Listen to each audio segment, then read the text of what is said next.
তো ফ্রিজে অল্প একটুখানি মাটন ছিল 300-400-র মতো। তো ভাবছি এইটুকু মাটন দিয়ে তো সবার আর পেট পুরে খাওয়া হবে না।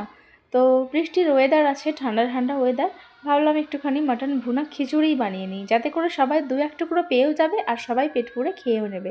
আসসালামু আলাইকুম ফ্রেন্ড, সবাই কেমন আছেন? আশা করি সবাই খুব ভালো আছেন। Welcome back to my channel. তো রেসিপিটা শুরু করছি, দেখতে থাকুন, আশা করছি ভালো লাগবে।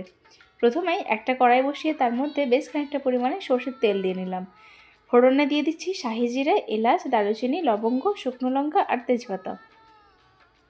এবারে দিয়ে দেব পেঁয়াজ। পেঁয়াজটাকে খুব ভালো মতো ভেজে নেব। যখনই একটু লালচে কালার ধরে আসবে দিয়ে দেব কয়েকটা চেরা কাঁচা লঙ্কা আর 2 চামচ পরিমাণ আদা রসুন বাটা। তো খুবই অল্প যেহেতু মাটনটা, তাই অল্প পরিমাণে সব কিছু দিচ্ছি। হলুদ গুঁড়ো, জিরে গুঁড়ো, ধনে গুঁড়ো আর লঙ্কার গুঁড়ো সবই ছোটো চামচের 1 চামচ পরিমাণ, তবে চা চামচে 4 ভাগের 1 ভাগ করলে সেইটুকু পরিমাণ আমি দিয়ে নিয়েছি। অল্প একটু পানি দিয়ে মশলাটাকে ভালো মতো কষিয়ে নিয়ে একটুখানি টমেটো দিচ্ছি, নুন দিয়ে দিচ্ছি টমেটোটা যাতে ভালোভাবে গলে যায়, আর দিয়ে দেব ভালোভাবে ধুয়ে পরিষ্কার করে নিয়েছি মাটনটা দিয়ে নিলাম। এবারে মাটনটাকে একটুখানি ভেজে নেব। কালারটা একটুখানি চেঞ্জ হয়ে আসলেই এটাকে ঢেকে রেখে দেব একদম লো আছে 10 মিনিটের জন্য, যাতে করে অনেকটা পানি বের হয়ে আসবে। তো 10 মিনিট পরে দেখুন অনেকটা পরিমাণে পানি বের হয়ে গেছে। এখন কিন্তু আমি ফুটন্ত গরম পানি দেব ভালো মতো সেদ্ধ হয়ে যাওয়ার জন্য। আপনারা চাইলে কিন্তু প্রেশার কুকারে 2-3টে সিটিও দিয়ে নিতে পারেন। তো আমি একদম লো ফ্লেমে এটাকে গ্যাসের মধ্যেই করব। একটা ফ্রাই প্যান বসিয়ে দিয়েছি, যার মধ্যে দিয়ে দিচ্ছি 1 কাপ পরিমাণ মুগ ডাল। তবে যে কোনো খিচুড়ির মধ্যে মুগ ডালটা অ্যাড করলে কিন্তু ফ্লেভারটা ভালো আসে। তবে কালারটা একটু একটু চেঞ্জ হয়ে আসলেই আমি কিন্তু মুগ ডালটাকে নামিয়ে নেব। দেখে বুঝতে পারবেন একটা একটা ডাল কিন্তু একটু লালচে হয়ে গেছে। এবার এর মধ্যে দিয়ে দিচ্ছি গোবিন্দভোগ চাল 3 কাপ পরিমাণ, তবে আমাদের ভাষায় এখানে বলে খাস চাল।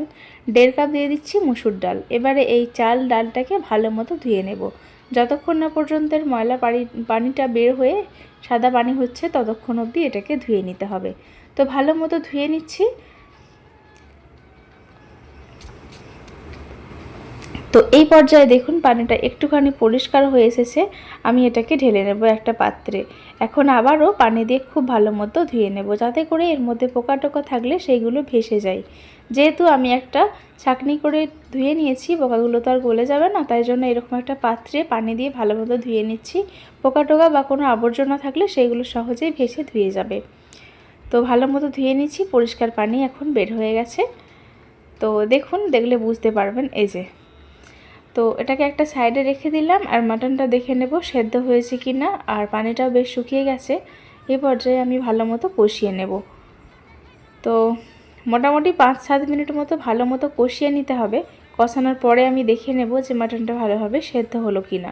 যদি না সেদ্ধ হয়ে থাকে, যদি তাড়াহুড়ো থাকে, একটুখানি সিটি দিয়ে নেবেন। তো আমি একটা মাটন পিস তুলে নিলাম, এবারে দেখব সেদ্ধ হয়েছে কি না। তো হাতে করে যেহেতু ছেঁড়া যাচ্ছে, তার মানে সেদ্ধ হয়ে গেছে। এখন আমি একটা সময় সাপেক্ষ কাজ করে নেব, যেটা হচ্ছে মাটনগুলো মশলার থেকে আলাদা করে নিতে হবে। যেহেতু এই মশলার মধ্যে আমি চাল ডালটা কষিয়ে নেব ভুনা খিচুড়ি, সেই জন্য মাটনটাকে পুরো আলাদা করে রেখে দিচ্ছি একটা সাইডে। এবারে এই মশলার মধ্যে চাল আর ডালটা ধুয়ে রেখেছিলাম সেটা দিয়ে নিলাম। ভালো মতো কষিয়ে নেব প্রায় 10 মিনিট ধরে। ভালো মতো কষানোর পরে একটুখানি আলু আমি অ্যাড করব। আপনারা চাইলে যে কোনো সবজিও দিতে পারেন, তো আমি আর কোনো সবজি দিচ্ছি না, একটুখানি আলু দেব। তো ভালো মতো কষিয়ে নেওয়ার পরে আলুটা দিয়ে নিচ্ছি। এরপর আলুটা দেওয়ার পরে আরও একটুখানি কষিয়ে নেব। তো আমার কাছে মনে হচ্ছে এই পাত্রে খিচুড়িটা ধরবে না, সেই জন্য আমি অন্য একটা পাত্রে অর্ধেক অর্ধেক করে নিলাম।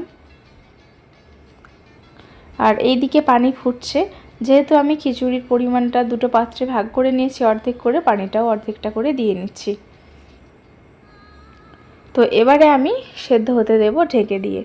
তো প্রায় 10 মিনিট পরে ভালো মতো দেখুন পানিটা অনেকটা শুকিয়ে গেছে। আমি আবারও একটা পাত্রে ঢেলে নিলাম। তো একটা পাত্রেই কিন্তু ধরে যেত, কিন্তু সেই মুহূর্তে আমি বুঝতে পারছিলাম না যে এটা ধরবে কিনা, সেই জন্য আলাদা করে নিয়েছিলাম। তো এখন দেখে নেব যে আলুটা সেদ্ধ হলো কিনা। তো আলুটা কিন্তু খুব ভালো মতো সেদ্ধ হয়ে গেছে। এখন খিচুড়ি প্রায় আমার শেষের দিকেই। আমি এখন মাটনটা দিয়ে নিচ্ছি। তো মাটনটাকে দিয়ে খিচুড়ির সাথে ভালো মতো মিশিয়ে নিলেই কিন্তু একদম রেডি মাটন ভুনা খিচুড়ি। তো এই ঠান্ডা ঠান্ডা বৃষ্টির ওয়েদারে কিন্তু অল্প একটুখানি মাটন থাকলে ফ্রিজে মন্দ হয় না। এরকম একটু ভুনা খিচুড়ি বানিয়ে নিতেই পারেন। তো দেখে কি লোভ সামলানো যাচ্ছে? তাহলে চটপট করে ফেলুন এরকম একটুখানি মাটন ভুনা খিচুড়ি। এর সাথে তো আর কিছু লাগবে বলে আমার মনে হয় না। তো দেখতে কতটা লোভনীয় লাগছে একবার দেখুন, খেতেও কিন্তু দুর্দান্ত হয়েছিল। তো এই ছিল আমার আজকের রেসিপি। আপনাদের কাছে কেমন লাগলো? যদি ভালো লেগে থাকে অবশ্যই একটা লাইক কমেন্ট করে দেবেন, চ্যানেলটাকে সাবস্ক্রাইব করে নিয়ে পাশে থাকবেন, আর চেষ্টা করবেন আপনাদের গ্রুপে যত ফ্রেন্ডস আছে সবার সাথেই আমার ভিডিওগুলো শেয়ার করে নেওয়ার।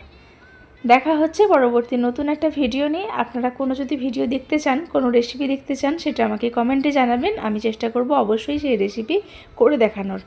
তো আপনারা ভালো থাকবেন, সুস্থ থাকবেন, সাবধানে থাকবেন। দেখা হচ্ছে পরবর্তী ভিডিওতে।